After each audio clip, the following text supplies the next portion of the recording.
والأخوات، السلام عليكم ورحمة الله تعالى وبركاته. يقول تعالى: ولا تحسبن الذين قتلوا في سبيل الله أمواتا بل أحياء عند ربهم يرزقون. فهنيئا لشهداء الحرية، فهنيئا لذوي الضمير. والخزي ثم الخزي للمتطبعين والمهرولين إلى التطبيع. الخزي لبرامج التطبيع. نقول للقنوات المغربية: احترموا شعور المواطنين، وسترون هذا المساء ما هي البرامج التي ستبرمج. برامج تطبيع، برامج الفساد والإفساد. نقول إن المغاربة هم الذين يؤدون كلفة هذه البرامج، فالخزي لهذه البرامج. نقول لحكام عرب: لكم القدوة الآن في تركيا، لكم القدوة في تركيا.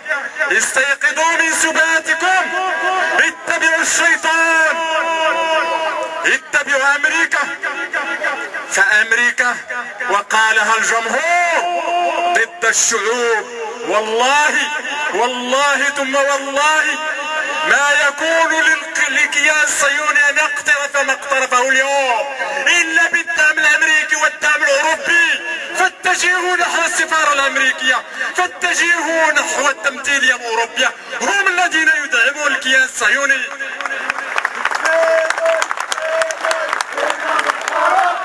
أمريكا عدو الشعوب، يكفينا الحروب. أمريكا عدو الشعوب. أريد من هنا وباسمكم أن نحيي المرأة المغربية، فهي موجودة على قافلة الحرية. فهنيئا للمرأة المغربية، وهنيئا للشعب المغربي، وهنيئا الإجماع المغربي. لنقول لحكام العرب: لا ثم لا. لقد أهنتم شعوبكم، لقد بعتم شعوبكم بأبخس الثمن، فتبا لمن باء. الله أكبر، الله أكبر. أقول تبا ثم تبا للخونة، تبا للمهرولين إلى التطبيع من الداخل والخارج. ونقول: قنوات مغربية تهرول الفساد وتبرمج للفساد، ولا تريد أن تناظر كما يناظر الشعب المغربي. فإما أن تتجه في اتجاه الشعب المغربي، وإما أن مقاطعة الإعلام المغربي، وسيقاطع الشعب المغربي من المساء. فالكل يرى الجزيرة، الكل يتجه نحو الجزيرة. فأين الإعلام المغربي؟ أقول: الصمود ثم الصمود.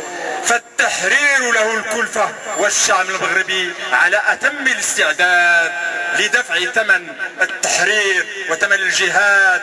فكلنا في القافلة. فهنيئا لكم وهنيئا للجميع، والسلام عليكم ورحمة الله وبركاته.